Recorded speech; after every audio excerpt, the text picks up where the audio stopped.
Hi, and welcome KCIW listeners at 100.7, and of course the website kciw.org, Brookings, Oregon. And of course, let's welcome our syndicated listeners at KZZH 96.7 FM, Access, Humboldt, Eureka, California. Yes, this is Joyously Free with me, none better than the best-selling author, Joanie Lindenmeyer. I'm so glad you are tuning in today. I'm a 34-year-old resident of Harbor, Oregon, a retired Del Norte High School teacher from Crescent City, and a 2025 Lambda-nominated author who has published 3 books in 2 years and with an audiobook in my own voice also of None Better. I love life and love helping the producer and the host of this show. So let's begin with our morning salutation. I'm going to say it's a brand new day, and you get to please respond with, "It's never been lived before." Let's give it a try. It's a brand new day. It's never been lived before. Oh, wait till you meet our guests today. They are on it. So this Radio Gadio show, as Will and Viv named it, is a show that talks about LGBTQ plus stories and tips, along with religion, church, faith, spirituality, and joy. Simply, it's about joy and freedom, which is also the name of my book, Joyously Free, that I co-authored with Elizabeth Ann Atkins. In this radio broadcast, just as in my life every single day, there is no hate speech, no hate behaviors, and no bullying. This will be blasted with the 3 C's: courage, confidence, and collaboration. Together this morning, let's seek understanding, think out of the box, be open-minded as an open parachute. My guests are sitting right across from me, and I can't wait to get into them. But first off, we need to open our hearts. Let's ask our Creator to shine light on our community and our world. I excitedly believe in hope, in the power of the divine, and that Jesus, God, whatever name you put on a higher being, is always with me and always with you. So we do not need to be afraid or troubled, saddened or depressed. Joy and peace are an internal expression of love and harmony that is already within us, and we only have to reach deep within and let it out. All is well with my soul. So let's center ourselves. Take a deep breath in with the good and out with doubt. Again, breathe in through your nose with hope and out from your mouth with fears. Last one. Take a big, deep breath in with joy and out with worry or despair. In the name of Mother Earth, our Creator, our Redeemer, and the blowing winds of the Holy Spirit, we say, good morning. Thank you for being with us, Holy One, on this beautiful day. My quote today is from Lauryn Hill's song, and let me read it. I'll probably read it twice if I don't burst into tears. I love this, and this came from our guest speaker who uses it a lot on Facebook. The quote is, "Let me be patient, let me be kind, make me unselfish, without being blind." I'm going to read that one more time, listeners. Let me be patient. Let me be kind. Make me unselfish without being blind. When I read this a few days ago, I said, I've got to take it to my meditation in the morning. And that's what I did this morning, looking out my living room window at the ducks and the chickens and the flowers and the green trees. And it was like, yes, let me be patient with those that I don't always understand. Let me be kind, kinder than ever. Let me deliver my zucchini bread to people. Let me deliver flowers to people. Let me please smile more for people. Let me be unselfish without being blind. I love this quote, and I hope that you can listen and write it down or make it hit your heart as well so that you can be more patient today, more kind today, and unselfish without being blind. Oh, dear God, thank you for being with us. Thank you for always lifting us up. Please lift our friends and our family. May Creator God guide us and heal us. Thank you for hearing us. And we pray all this in His name, her name, their name. Amen. Oh my gosh. So here we go, everybody. I have sparkly Jayden Ruff sitting right next to me. beautiful hoop earrings, decked out in gorgeous bracelets, and the nails on her fingers must be 3 feet long, and they are decked out with sparkles and glitter that is just fabulous. Around the corner from Jayden is Grust, and Grust Hernandez is just sparkling too, also with some pretty cool heart earrings. So today is going to be a beautiful heart day. Jayden is the director of the South Coast Health Equity Coalition. Our topic today is Voices of Equity and Justice. And so, Jayden and Grust, welcome to the show of Joyously Free. Oh my gosh, yes. Thank you. And did not know that I needed that intro, but I needed that intro. And so really grateful of you summoning and bringing our ancestors and transcestors into the space with us this morning. So I am really excited, and you two are sparkling. I want that necklace. I'm trying to contain myself. But yeah, thank you so much for having us today. Oh, thank you. Thank you so much. And it is my privilege and my honor to have you here, both of you. Yes. So first off, how are you today? I'm doing good. I mean, yesterday was my first day back from a retreat. And so Monday was a Monday. I got done, and I was like, okay, I'm exhausted. But I woke up this morning feeling really refreshed and had an opportunity to drive down the 101, which is always great when we get out of the community and can just be grounded in nature, and also just like looking at our creator just showing off with the blue skies and the blue oceans and things like that. So it was just really awesome. Right. And the drive from Coos Bay is only a couple hours. Yeah, just only a couple hours. And great visiting time as well. Yes, we were dancing. I was rapping. Grust was the DJ. I mean, shout out to her. I don't know if it's Spotify or any of those things, but got the tunes. Got it. And a couple times I was like, okay, you're going to be DJing at my wedding reception. I love it. I love it. Way to go. Way to go. So speaking of all that, would you tell us just a little bit about who you are, where you've been, I don't know, just throw out who you are. Oh my gosh. Well, first off, my name is Jayden. My pronouns are she, her. I hail from the South Georgia. I always say South Georgia. Most of the times when I say like I'm from Roberta, Georgia, you always have to say Macon, Fort Valley, because it's a small 2 red light town, but we have the best peaches and we're known for the best peaches. And so I'm originally from South Georgia and have been in Oregon. It'll be 10 years in October. Oregon was supposed to be a month staycation, and it turned into 10 years. And so, I mean, that's just because I've found my space. I found the place, and so all the things that make me, I show up and I take up space. Because I have been poured into and taught that that's an important thing, especially when we talk about having a sense of belonging, liberation, and just existing, right? And so, but my experience has been advocating. So I first started advocating. I had this small organization called Operation Coos County where we would do, it was, I forget how I phrased it, but I would be a connector, because what I saw was a lot of community spaces that happened behind the scenes. Decisions were being made about people's lives, and none of the community members were at the table. And so what I started doing was inviting people to those spaces, or being in those spaces and sharing out to community and using my platform that I was doing. But a whole lot of volunteerism, and as one of the core Pride planners for Southern Oregon Coast Pride, me and Laura kind of started out. And once we planned Pride for the first time, we said our community can't just be a community where we only have a celebration. We need to be advocating for systems and policy change. And we may need to be creating spaces for people to be connected and feel connected.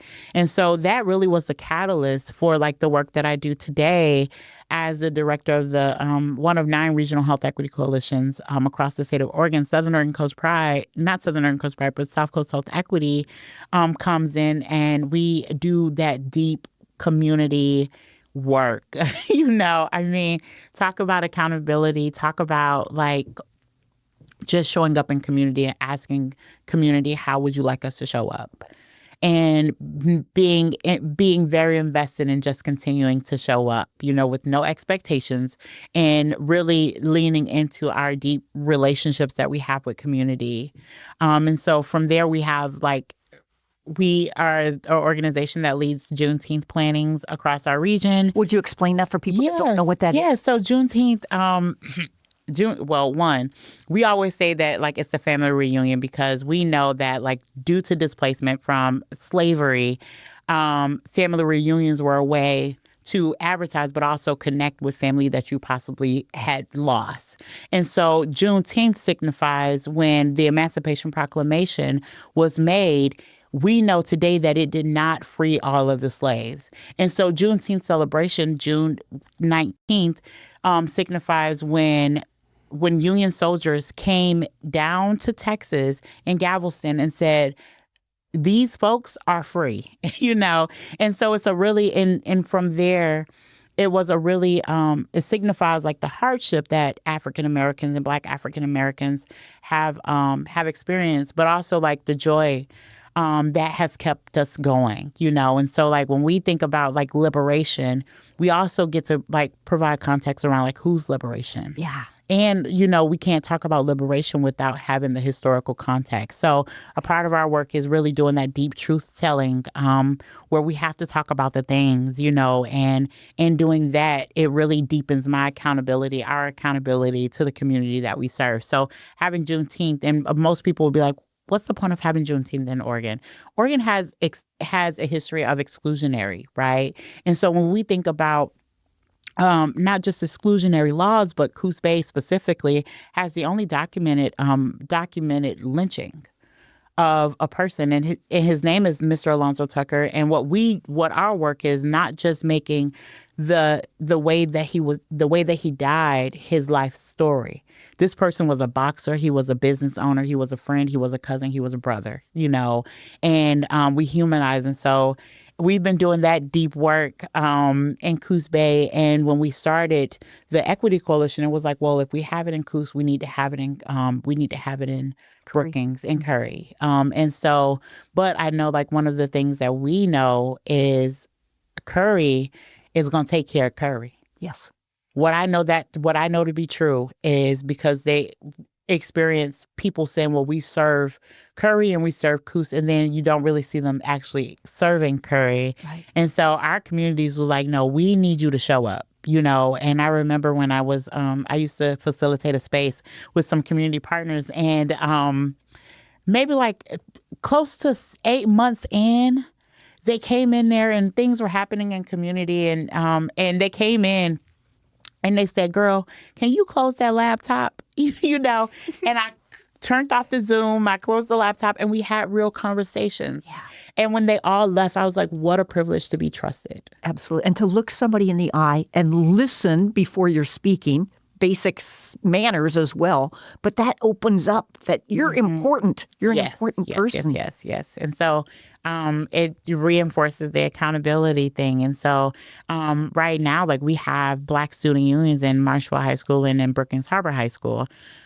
We have weekly programs and things like that. And we would not have been able to have that if we didn't engage community in the way that we did, and showing up not just for community, but also for our community partners. I'm big on what does community partnership look like? Yeah.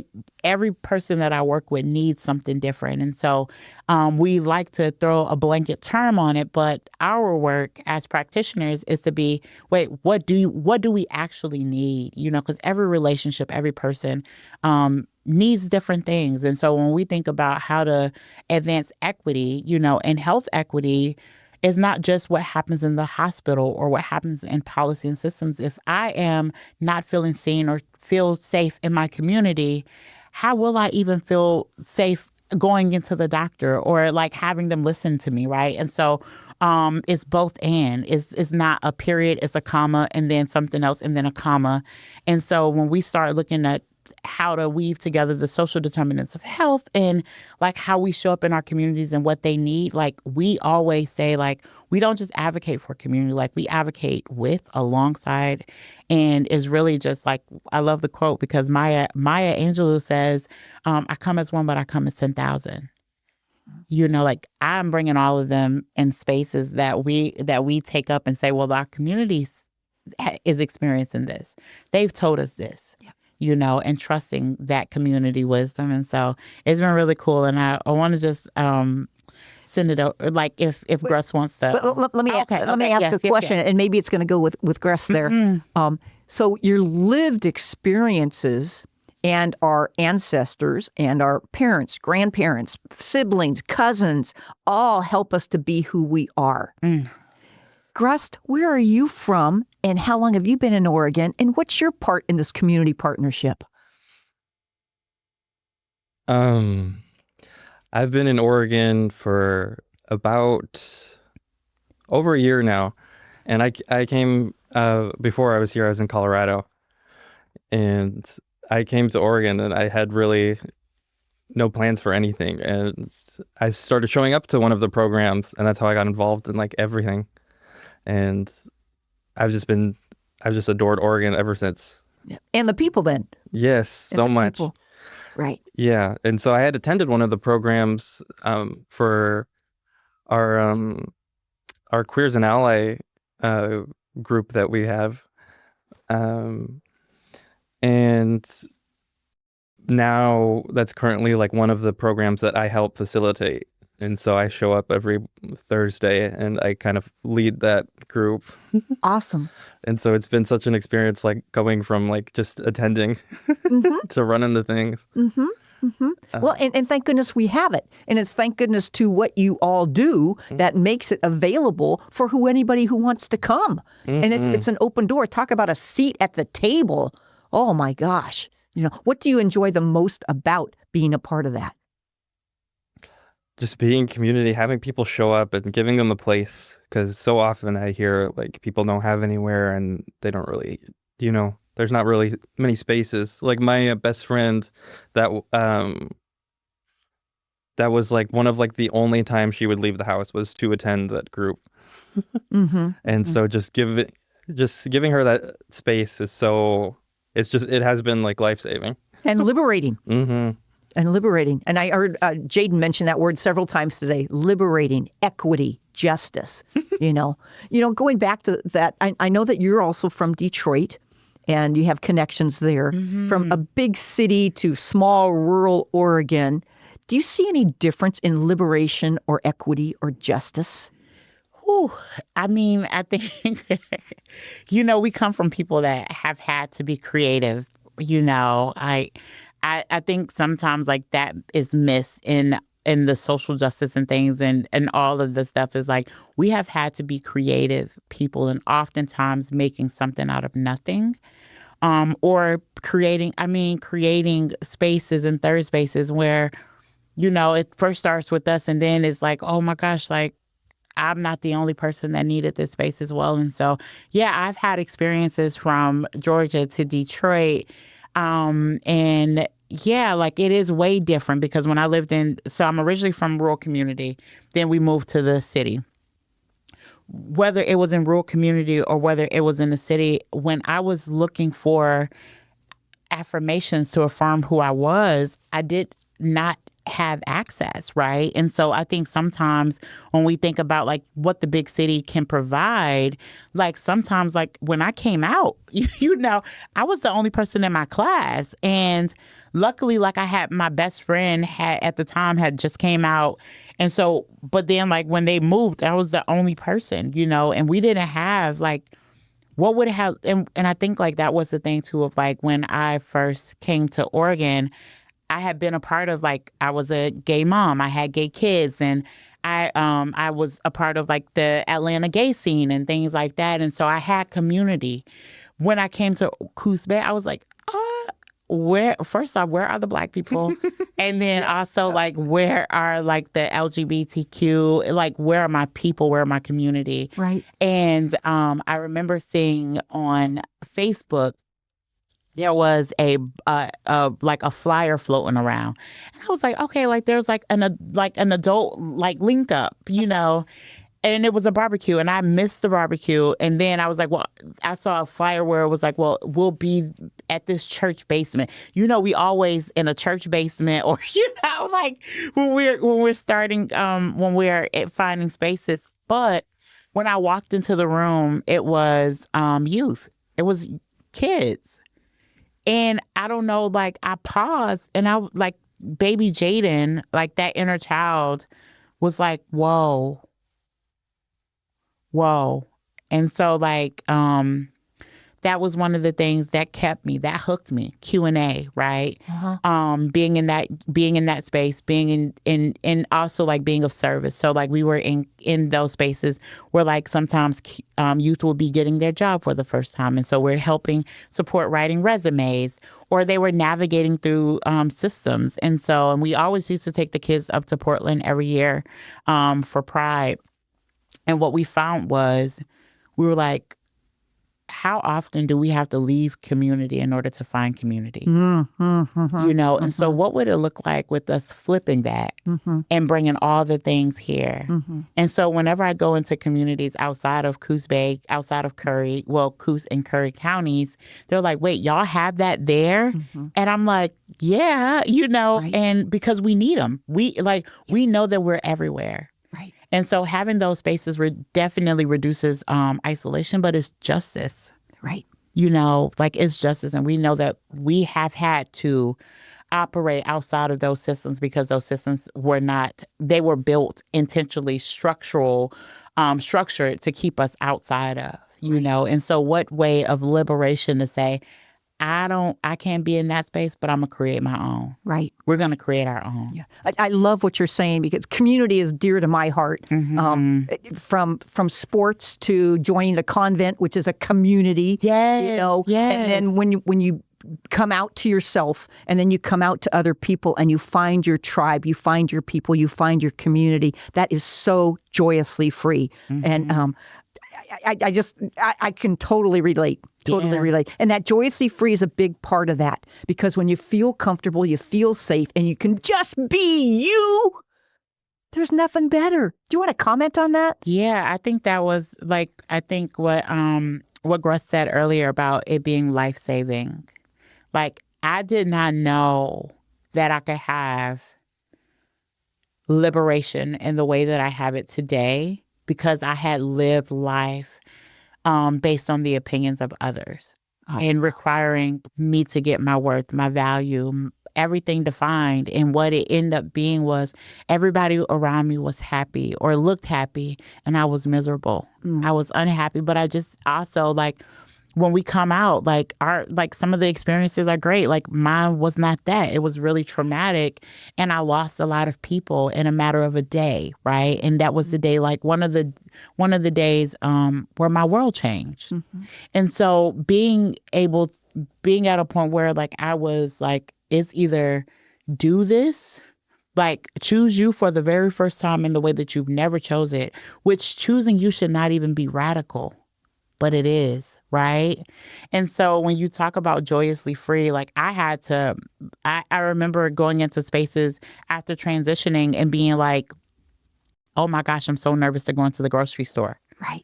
Or, oh my gosh, we're conditioned to leave the house a certain type of way when you are trans woman, the makeup, the things like that. And I got a tattoo where it says, to thine own self be true. And it was I had been so much wrapped up in people, places, and things that I lost myself. I didn't know who I was. And so that joyously free piece is something that I get to hold on. And also I get to remind myself when I start to question. Exactly. We've come too far to go backwards. Yep, I agree. Which leads to, I know we're down to a couple minutes. What are some tips, suggestions that you can give to our listeners out there about equity, justice, liberation, joyously, all of that from a queer standpoint? Yeah. You got about a minute. Okay. Oh my gosh. Okay, I'm gonna try. And Grust, please tell me where you. But I think what we need to do more of is listen. Also, like, What do you mean by that? by Listen. listening to ourselves, listening to what community is saying, and also like in the times that we are in now, we have to pick something and go after it. Pick a U.S. system, defend it, right? Like if I am, and also we can't be picking and choosing who we advocate for, And so when I think of what is all about, as far as like being a practitioner of anti-racism, it's all about who am I bringing with me. Yeah. So if I touch spaces, I'm bringing people with me. This interview, I was like, Grust, get in the car, Right. And so yeah, like to me, That's it's good. and also like learn, more context, read. Oh my gosh. So there's 4 things right there. Okay, Listen, thank you. Listen. Pick your mission that you Yeah. want to do. Bring somebody with you. Learn and read. Yeah. Oh my gosh, this has been phenomenal. And This has been advocate. phenomenal. And and navigate. And give a quick website or phone number how they can get a hold of you. Okay, so people can find the Equity Coalition at southcoastequity.org. My email is Jayden@southcoastequity.org. My phone number is 678-654-3164. And if you missed all that, get a hold of KCIW and I'll make sure it happens. There we go. Oh my gosh. Thank you, beautiful listeners on the gorgeous coast of Southern Oregon and Northern California, for being with us, Jayden, Grust, and myself today in this joyously free manner. We hope you've been inspired and challenged and enjoyed the stories, the tips, the hopes, and the loves from our special guest today. Oh, it has been absolutely phenomenal, Jayden and Grust, for being here today. I thank you from the top of my heart. High tens around the table. Pass that over to Grust. Oh my gosh. From the top of my heart, I really, really thank you. I thank Tom Bozak, Mike Gorse, Candace, and Rose, but especially Mike Gorse today on sound. Oh my gosh. We couldn't do this without KCIW and the team, and we couldn't do it without all the KZZH listeners in Eureka, California. So if you need to get a hold of me, here was what we do. Smile big and wear bright colors. Have a great day.